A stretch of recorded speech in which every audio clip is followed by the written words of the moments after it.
자, 우리 저번 시간에 고구려가 이제 가장 잘 나가게 되는 광개토 대왕 장수왕 시기 때 모습 확인해 봤잖아요. 자, 이번 시간에는 이제 그런 비슷한 시기 때 백제는 어떻게 하고 있었는가, 그 부분 잠깐 확인해 보도록 할게요.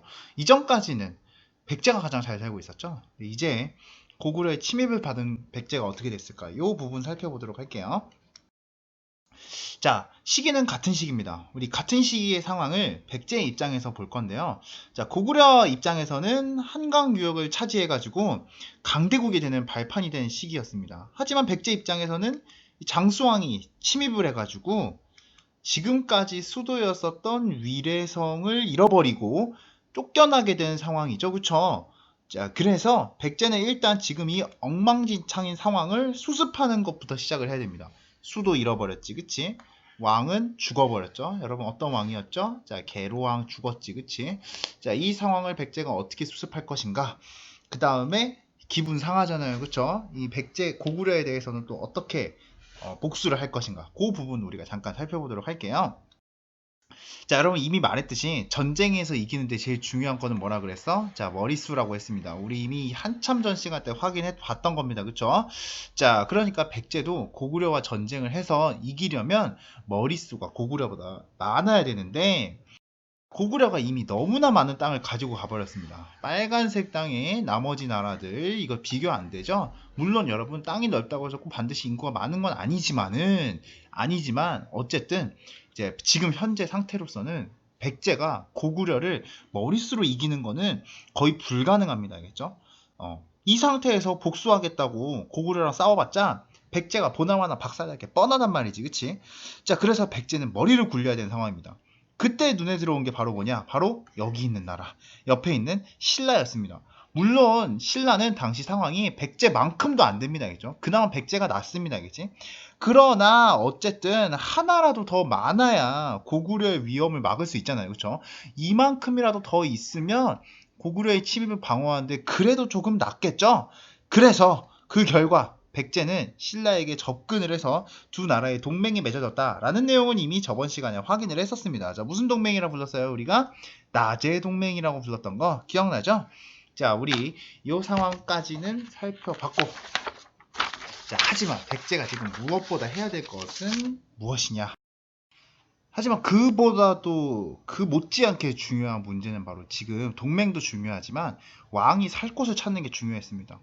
기억나죠, 여러분? 이 계로왕 게임에 빠져 있었다라는 얘기를 했었는데 여기서 얘기하는 계로왕이 빠진 게임이 바둑이었지, 그치?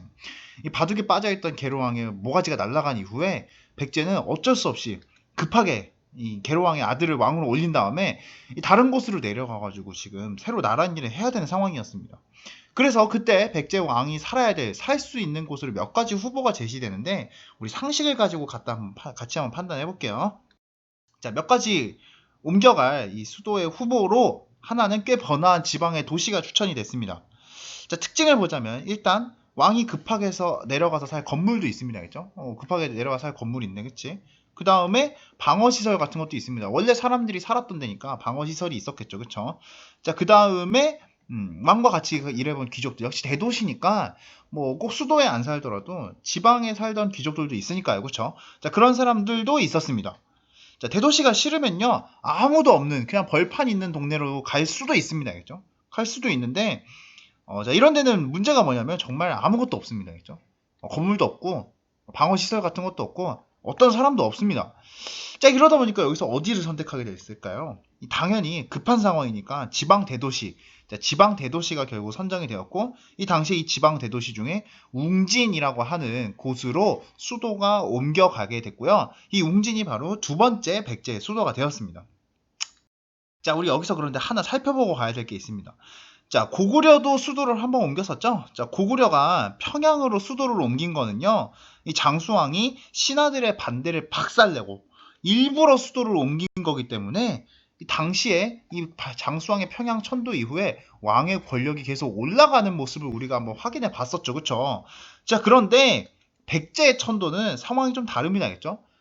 백제 천도는 사실 억지로 지금 쫓겨난 거잖아요. 그쵸? 왕이 갈 데가 없어갖고 웅진으로 간 거란 말이야. 그치?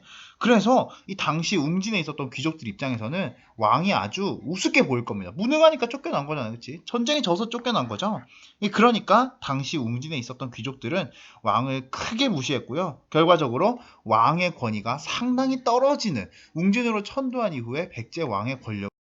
자, 백제는 웅진으로 수도를 옮긴 다음에 신라와의 동맹이 깨져버리면 고구려의 침입이 더 심해질 게 당연히 걱정이 되겠죠? 그래서 동맹이 영원히 계속돼야 된다라고 생각을 하게 됐습니다. 근데 여러분 있잖아요. 단순히 사랑, 친구 사이의 동맹, 친구 사이의 사랑은 언젠가 깨질 수 있습니다. 그죠? 그래서 영원히 깨지지 않는 관계, 여러분 제가 몇 번 얘기했었죠. 영원히 깨지지 않는 관계는 하나뿐, 가족밖에 없구나라는 생각을 하게 됐기 때문에 당시 백제에서는요, 신라와 가족 사이의 관계가 되어야겠다라는, 이 당시에 신라와의 동맹을 더 강화하고 싶었던 백제는 신라의 수도였던 경주에 기묘한 노래를 하나 유행시키게 됐습니다. 자, 신라의 아주 높은 귀족인 선화공주, 선화 아가씨가 백제 사람인 애인이 있다. 백제 남자와 몰래 사귀고 있는데 얘네가 둘이 이미 결혼도 안 했지만 애인이 된 거야. 밤마다 만나가지고 뜨겁게 뭘 했냐고? 여러분이 상상해 보세요. 자, 뜨겁게 만나서 논다라는 소문의 내용의 가사였는데요.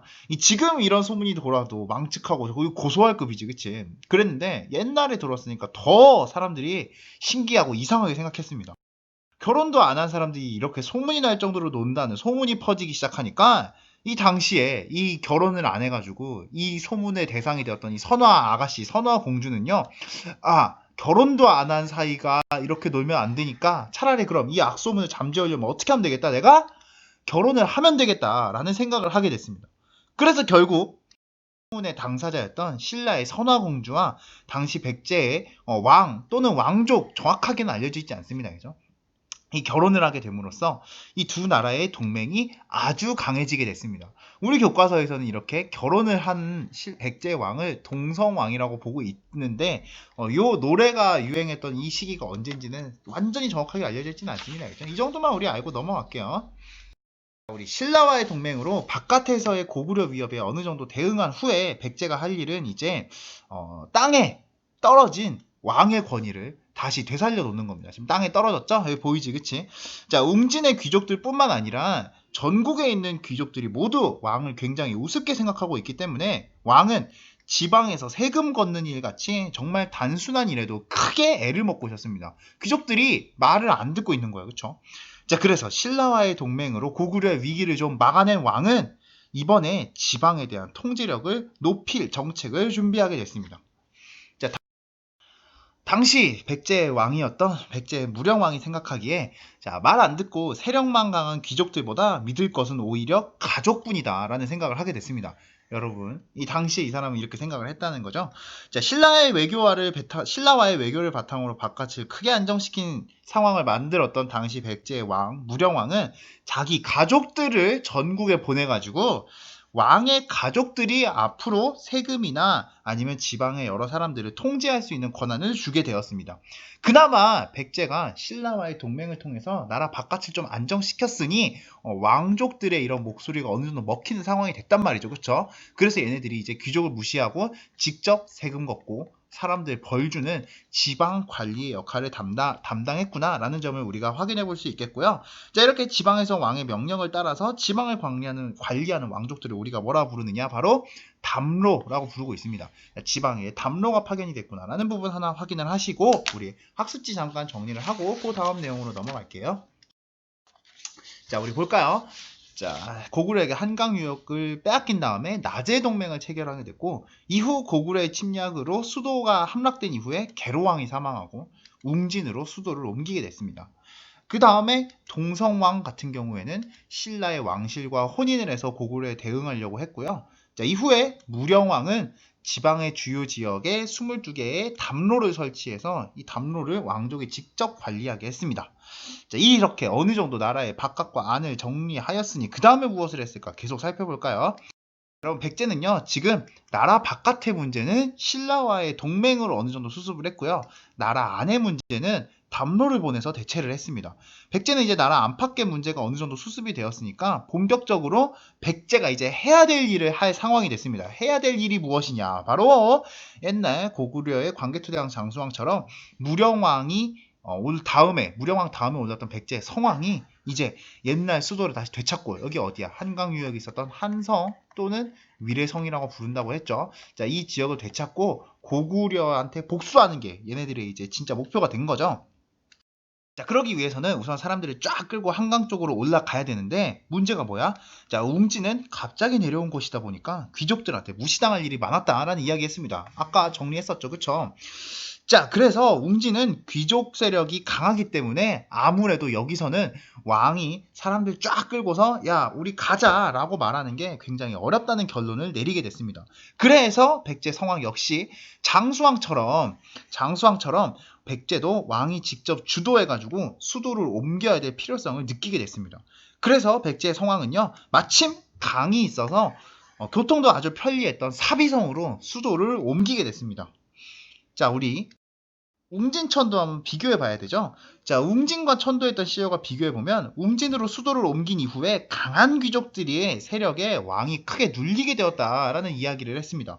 그래서 왕의 권력이 크게 낮아졌지만 사비로 천도한 거는요, 왕이 직접 주도를 한 거기 때문에 귀족들의 세력에 크게 타격을 입힐 수 있게 됐습니다. 저번에 기억나죠? 평양으로 천도를 하면서 귀족들의 권력이 크게 낮아졌다고 이야기했잖아요. 그렇죠? 자, 그래서 웅진으로 천도했을 때는 왕의 권력이 떨어졌지만 사비로 천도한 이후에는 왕의 권력이 다시 높아질 수 있겠구나라는 거 우리가 한번 확인을 해볼 수가 있습니다. 자, 이렇게 수도를 옮겨서 힘을 쌓은 성왕은 사람들을 동원해서 고구려를 이길 수 있다라고 생각을 하게 됐는데, 문제는 일반 사람들은 전혀 그렇게 생각을 안 했다는 거죠. 아직 고구려는 너무 강한 나라다라고 사람들이 생각을 했다는 거죠. 이 성왕 생각에는 사람들의 이런 의식을 고쳐놓아야 된다라고 생각을 하게 됐습니다. 그래서 어떻게 고칠 것인가? 이럴 때 필요한 게 바로 역사였는데요. 이때 떠올린 게 바로 고구려와 백제는 사실 같은 핏줄이다라는 거였습니다. 여러분, 이게 어디에 있는 무덤이었어? 석촌동 무덤이었죠, 그쵸? 여러분, 송파구에 있는 거, 요거는 지금 북한에 있는 장군총이라고 하는 무덤인데요, 이 무덤에 생긴 것만 봐도 비슷하잖아요, 그쵸? 즉 백제와 고구려는 사실 원래 비슷한 애들이었단 말이야.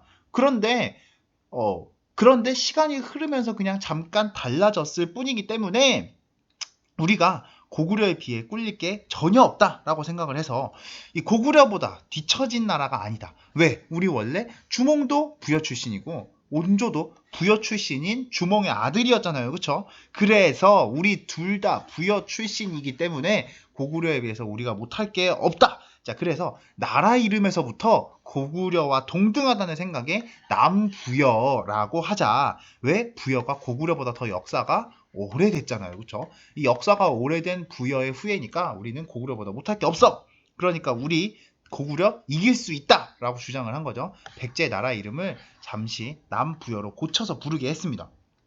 자, 이제 준비는 다 마쳤으니까 실행만 하면 됩니다. 동맹인 신라와 함께 손을 잡고서 옛 백제의 수도였던 한강 지역으로 올라가게 됐고요. 결국 그 결과 고구려를 물리치고 다시 옛날 수도를 회복하는데 성공을 했습니다. 자, 그런데 문제는 계속됐습니다. 어떤 문제가 계속됐느냐? 바로 전쟁이 끝난 후에 새롭게 얻어낸 이 땅들이 있잖아요. 그렇죠? 이 땅들을 신라와 나누는 문제가 남아 있었거든요. 백제는 옛날 수도를 되찾는 게 자기들의 목표였기 때문에 당연히 한강 하류 지역, 요 지역이죠. 그렇죠? 요 지역.